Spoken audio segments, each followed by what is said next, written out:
Qué bueno que está con nosotros. Esto es Conversaciones. Comenzamos.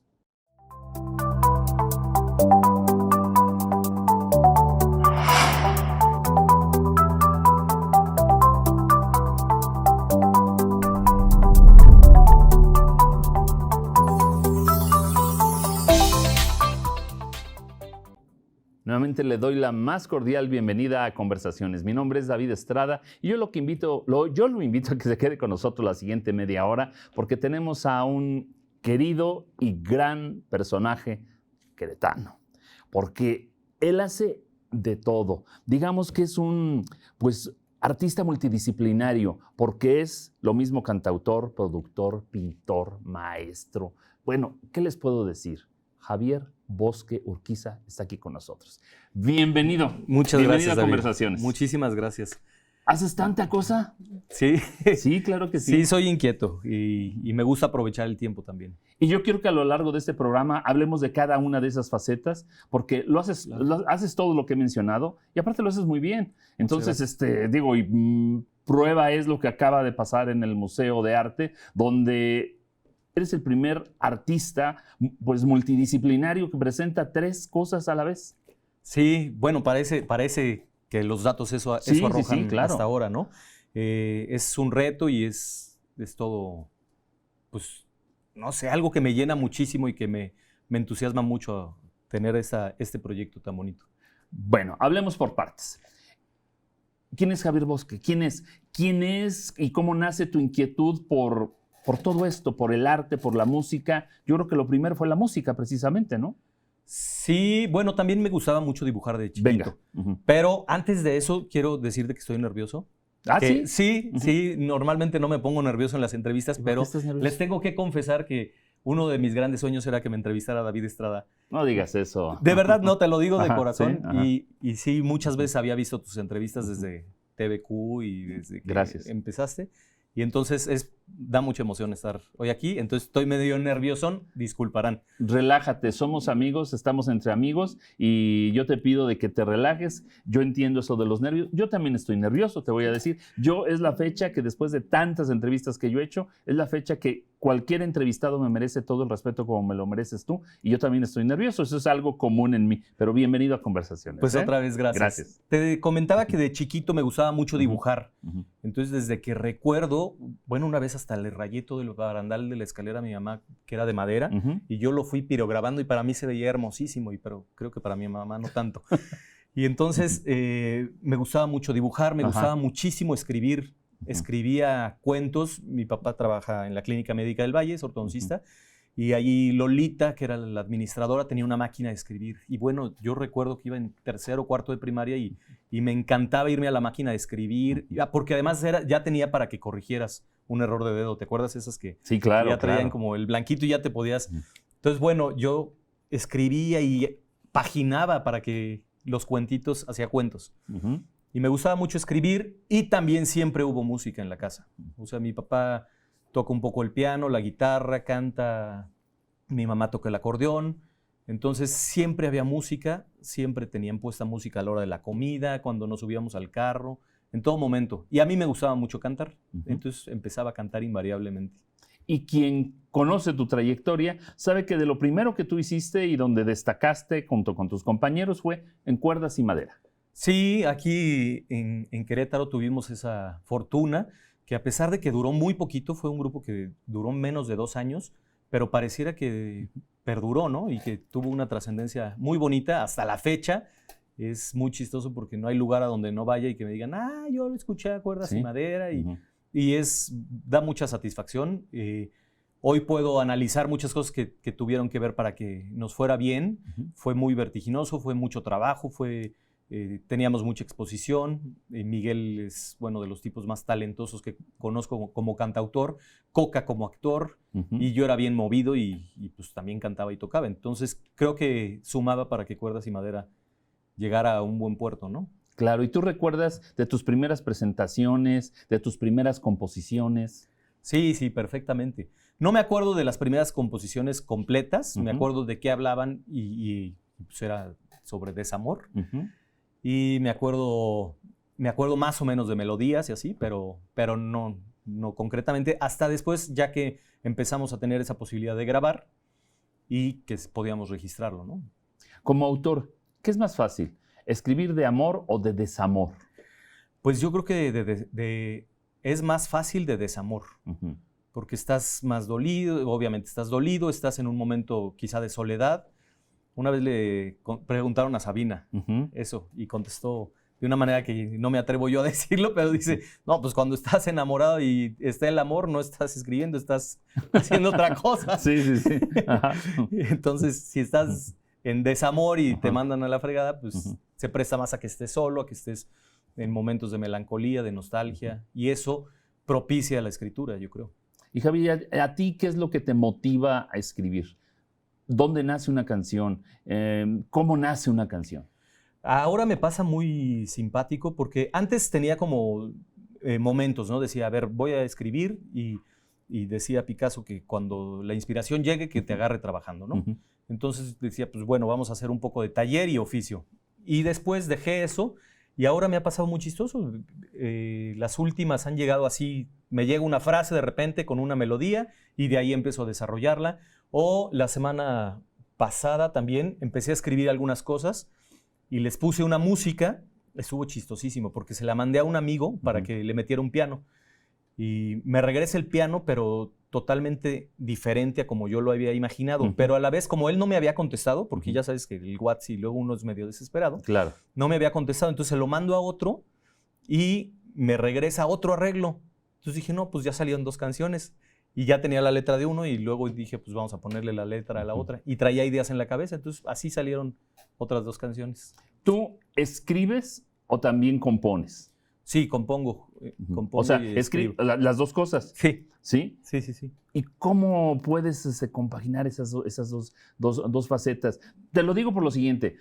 Hay muchísimos autores. Bueno, está este hombre, el de Elton John, ¿no? Que escribe unas extraordinarias, ¿cómo se llama? ¿Músicas? La música, alguien escribe la música, otro escribe la letra, o sea, es diferente y pocas personas compaginan las 2 cosas, ¿no? ¿Cómo puedes hacerlo? Pues a mí me sale como que llega una frase y llega con todo y la melodía. Y ya de ahí como que veo hacia dónde podría ir y dónde podría quedar, si en el coro o es el inicio de una estrofa.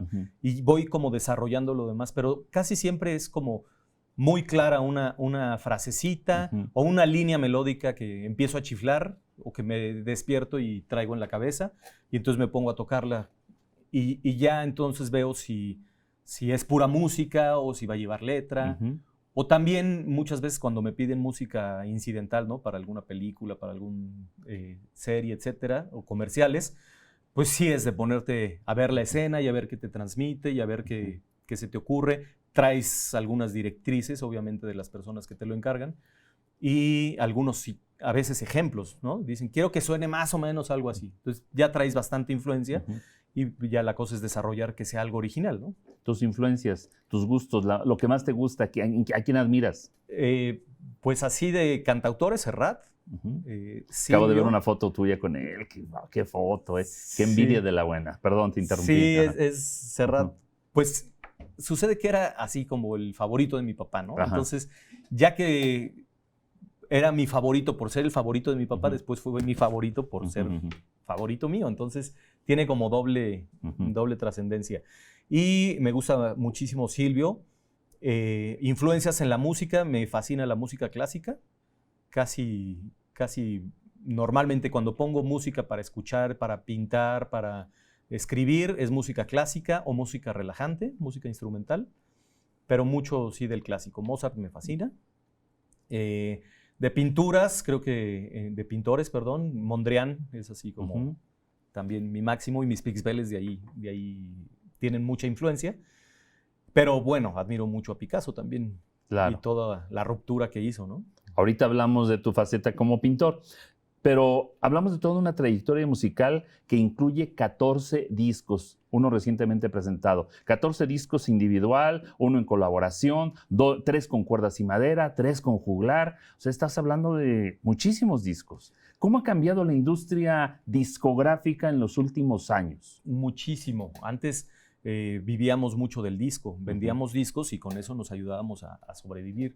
ahora ya no vendes discos. O sea, sí vendes, pero es mínimo, ¿no? Sí hay mucha gente todavía que le gusta tener físicamente, yo soy uno de ellos, claro. le gusta tener el disco y firmado y todo lo que implica, pero ya son los menos. Y los chavos todavía se está perdiendo mucho más eso, ¿no? Ya es todo rápido, el dedazo, lo digital, el Spotify. Entonces, pues apostarle a las regalías, a que algún día monetices algo, que es verdaderamente ridículo, ¿no? Ayer brinqué de alegría porque tenía $24 en mi cuenta, creo que de 3 meses, algo así. Entonces, o sea, ridículo, ¿no? Digo, muy padre, lo valoras, dices, claro, muy buenos para la cena de hoy, pero nada que ver con lo que antes se generaba. Sí, cuando se hablaba de los discos de platino, los discos de oro, que se vendían miles, millones de discos, eso ya quedó en el pasado. Eso ya quedó en el pasado. Ahora casi los discos se hacen por canciones y los éxitos son por canciones. Y los temas, claro, que también son reproducciones. Los discos se cuentan por reproducciones, más que por ventas, ¿no? ¿Eso es bueno o es malo como artista? Mira, tengo 2 puntos de vista, uno como productor y otro como artista. Uno como por la parte esta que siempre nos hace falta, dinero para vivir, y la parte del artista que dice, qué padre que en España ahorita puedo yo subir una canción y la escuchen allá, ¿no? O sea, yo estando en México o en Alemania, en Rusia, donde tú quieras. Es algo que ya está globalizado, que mi arte puede llegar a donde sea. Y por el otro lado dices, pues sí me encantaría ganarle un poquito más. Claro, claro. Ha cambiado tanto todo esto, ¿no? Y de todos estos discos, de tus canciones favoritas, ¿cuáles son las que más te llegan?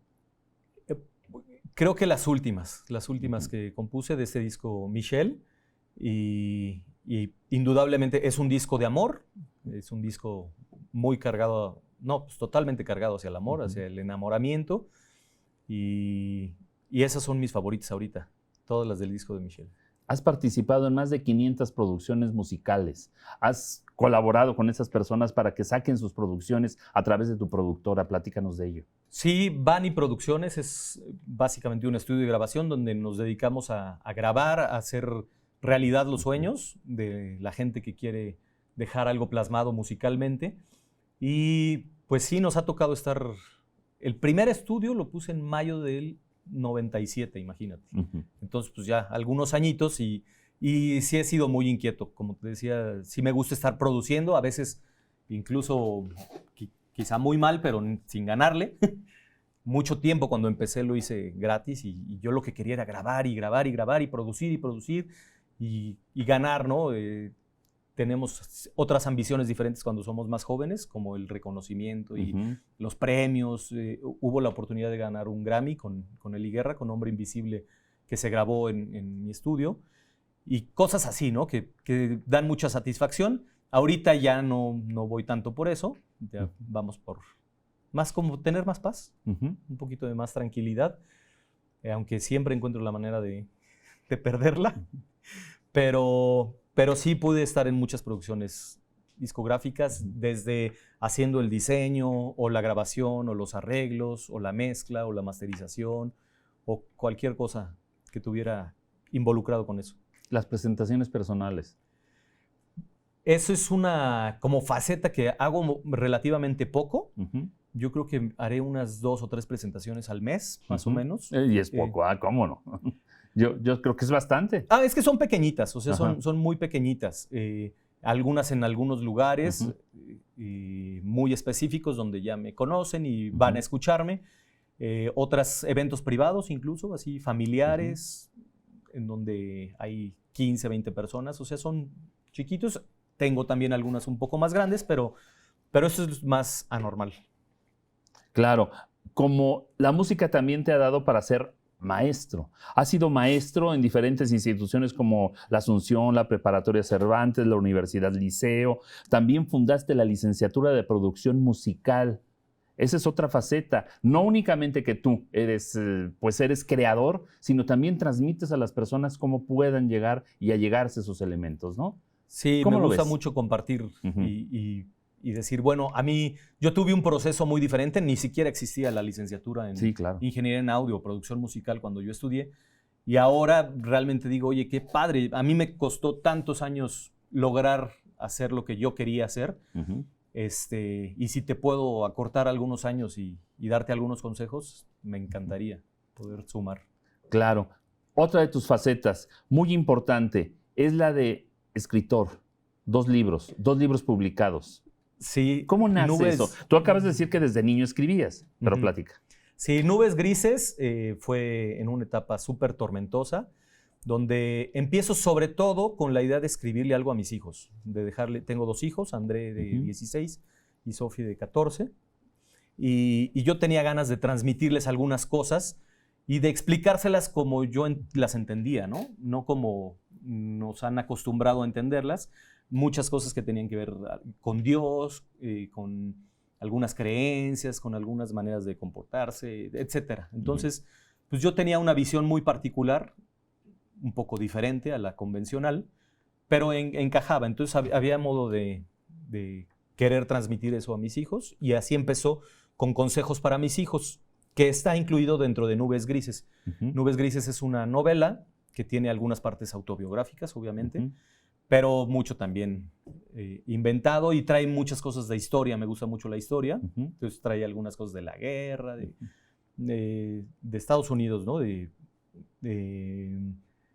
¿Qué te diré? Bueno, es un pianista que empieza a tener mucho éxito y de repente comete algunos errores y vive una serie de circunstancias que lo llevan a encontrar unos manuscritos de su papá. Y ahí es donde entra Los Consejos para mis hijos. Y fue como una manera de hacer catarsis. Empecé como a desahogarme, a querer sacar cosas que yo traía adentro, a también ponerme a escribir para no estar pensando. No sé si alguna vez te ha pasado que quieres no estar pensando nada y entonces empiezas a inventar historias. Y ya. Y luego la respuesta es muy diferente. Es una especie como de historieta más bien. Y pienso que va a continuar. Bueno, sí va a continuar, de hecho. Y son los hechos que le acontecen a un ingeniero en audio. Entonces también trae ahí, obviamente, cosas. Este ingeniero en audio alcanza a no sé si comprender de una manera diferente, pues un poquito la teoría de cuerdas, las vibraciones, el cómo afecta lo que yo haga a otros en mí, etc. Y entonces empieza a conocer como poderes que tiene la vibración. Y a todo esto le sumamos a partir de 2011 también la pintura. La pintura donde, bueno, pues sobre todo el expresionismo, el impresionismo, el cubismo, hablabas de Picasso. ¿Cómo? También fue por necesidad. No había las condiciones precisas para poder hacer música. Entonces dije, pues vamos a sacar también lo que traigamos de alguna manera, y fue con la escritura y con la pintura. Entonces empecé a pintar, después vi que los cuadros había modo de venderlos y de tener un ingresito también con ello, y empecé a hacer cuadros para vender. De hecho, todavía hago cuadros por encargo, hago mucho eso. Entonces, ya sabes, me mandan la foto, ¿no? De el nieto y me pintas así, ¿cómo no? Y una cereza se le pinto, su cereza es encantado de la vida. Pero aparte, pues empieza esta inquietud, ¿no? De proponer algo y de decir, pues yo quiero dejar algo diferente. Siempre he tenido esa intención, ¿no? Como de hacer algo único. Y queriendo conjuntar la música con la pintura, creé esto de los pixbeles y la pintura sonora. Esto viene a darnos la exposición de la A a la Z, 27 obras que no son únicamente las obras así físicamente verlas, sino también escucharlas. Exacto. A ver, platícanos de ese concepto. Sí, la idea de los pixbeles es que... ¿Qué es pixbeles? El pixbel es la contracción de pixel y decibel. ¿No? El pixel es la unidad gráfica digital, el decibel es la unidad de medición de presión sonora. Y entonces junté las dos y es mi pixbel. Y el pixbel es una figura geométrica que tiene a su vez 27 figuras geométricas. Esto derivado del hecho de que escuchamos, nosotros como ingenieros en audio, como productores, mezclamos en 27 planos sonoros, ¿no? Están los graves, los medios, los agudos, izquierdo, centro, derecho, adelante, en medio y atrás. Tú puedes saber de dónde viene el sonido, ¿no? De alguno de esos 27 planos. Entonces hay unas cosas muy simpáticas en las matemáticas que son las proyecciones. Yo hice una proyección como de Poncelot y desarrollé, como que desdoblé estos planos y me dio esa figura, que es el Pixbel. Y entonces cada figurita tiene un tiempo y una posición, y cada color tiene una nota, es un tono. Entonces acaban siendo como partituras geométricas que si tú las plasmas en un lienzo, pues tienen su propio sonido. ¿Qué tal? ¿Y cuál ha sido la recepción? ¿Cómo lo ve y lo escucha la gente que va a tus exposiciones, que conoce tus cuadros, que conoce tu obra? Hasta el momento creo que muy bien. Me gusta ver la reacción de la gente y sí, la verdad, sí, el ego se infla un poquito porque sí dicen, órale, está padre. Y creo que visualmente tiene su onda y me gusta que a la gente le guste. Claro. Hablando que eres cantante, que eres compositor, que eres pintor, que eres escritor, ¿dónde te sientes más pleno? Estoy muy confundido al respecto, porque a veces mucho más en la música y a veces mucho más en la pintura. En la escritura no, no me considero, de hecho, no me considero escritor, me gusta escribir, pero no me presentaría como tal. Más en la pintura y en la música. Y no sé en esas en cuál más. Serían entonces esencialmente donde más te sientes Javier Bosque. Sí. ¿Sí? Ajá, sí. ¿A dónde vas? ¿Qué esperas? ¿Qué viene más adelante? Si es que todavía hay algún proyecto, cuando esto acaba de ser pues, prácticamente inmediato todo lo que nos acabas de comentar. Pues vienen mover esas exposiciones, presentar el disco, empezar a hacer más presentaciones y tengo ganas de presentarme más y ya en lugares como, no por decir que estaba en la informalidad, pero sí un poco más como en forma. Me gustaría mucho seguir escribiendo, obviamente la continuación de la respuesta. Y también estoy produciendo a varios artistas que ahí van muy bien, entonces eso me entusiasma mucho también. De tu experiencia como productor, platícanos alguna anécdota, algún personaje de los que has producido y que te haya dejado alguna enseñanza importante. Bueno, te cuento de una vez que vino Tom Rousseau al estudio a grabar. Iba a grabar un disco Pila Seca, estaba de ingeniero Ismael Palazuelos y traía a Tom Rousseau, que es un productor, pues bueno, de los más importantes del mundo. O sea, no así chiquito, ¿no? Era en verdad alguien muy grande. Y entonces llegó y había un problema para grabar al grupo completo en ese momento en el estudio. Nos hacía falta más salas. Y la cuestión es que el gabinete del bajo, el amplificador, lo teníamos que aislar de los demás. Y entonces le dije, pues, ¿por qué no hacemos un gabinete de madera y ahí adentro metemos el bajo, el ampli y lo aislamos y ya? No, pero imagínate, él en su poco español y yo en mi poco inglés, para entendernos, ¿no? Dice, no, imagínate cuánto nos llevaría a hacer los planos y en lo que se manda a hacer y todo. Y en ese momento yo tenía un carpintero buenísimo, amigo, y le digo, Ariel, tenemos ganas de hacer esto. Tienes chance viernes en la tarde, imagínate. Dice, no, esto vamos a tener que empezarlo quién sabe cuándo. Y total que le hablo a Ariel y se llega con sus chalanes, con las chelas, y al día siguiente ya estaba y Tom impresionadísimo, ¿no? De que en México pudiera suceder algo así. Dice, en Estados Unidos hubieras tenido que hacer una orden de compra y hacer bla, bla, bla. Pero pues anécdotas así muy, muy padres con personajes importantísimos en la producción. ¿Se te quitaron los nervios? Sí. ¿Sí? Fluyó. Porque aparte ya se nos acabó el tiempo. ¿Cómo ves? Ya pasó el tiempo. Va empezando, ¿no? ¿Cómo ves? Pues es lo que yo digo. Cuando venías a la entrevista, tú decías, yo quiero, ¿qué no te he preguntado que has querido, que quisieras transmitir al público? No, creo que me preguntaste todo. ¿Alguna cosa que quieras transmitir en cuanto a tu obra, en cuanto a que te conozcan, tus redes sociales, dónde te pueden encontrar? Sí, Javier Bosque Urquiza, Javier Bosque Urquiz. En todas las redes sociales, así pueden encontrarme. Si alguien quiere un cuadro, si alguien quiere una serenata, un bautizo, una confirmación, divorcio, lo que sea, cantamos ahí. ¿Te han pedido de divorcios? Sí, ¿cómo no? ¿En serio? Sí. Ah, mira, qué musicales, ¿no? Hace mucho. Ah, bueno. Pues, estimado Javier, un gusto haberte tenido aquí en Conversaciones. Es una probada de lo que haces. Yo espero en otra ocasión que vengas y que estés aquí con nosotros, nos puedas interpretar algo aquí en vivo, puedas tocar algo. Claro, pero ahora lo que yo más quería hurgar era en la persona, en lo que haces, en lo que sientes, en lo que escribes y quién eres tú. Muchas gracias, David. Te agradezco mucho, Javier, que hayas estado con nosotros en Conversaciones. Un abrazote. Gracias. ¿Sí? Bueno, amigos, pues ya lo sabe. Javier Bosque Urquiza, búsquenlo en las redes sociales. Nos vemos aquí la próxima semana.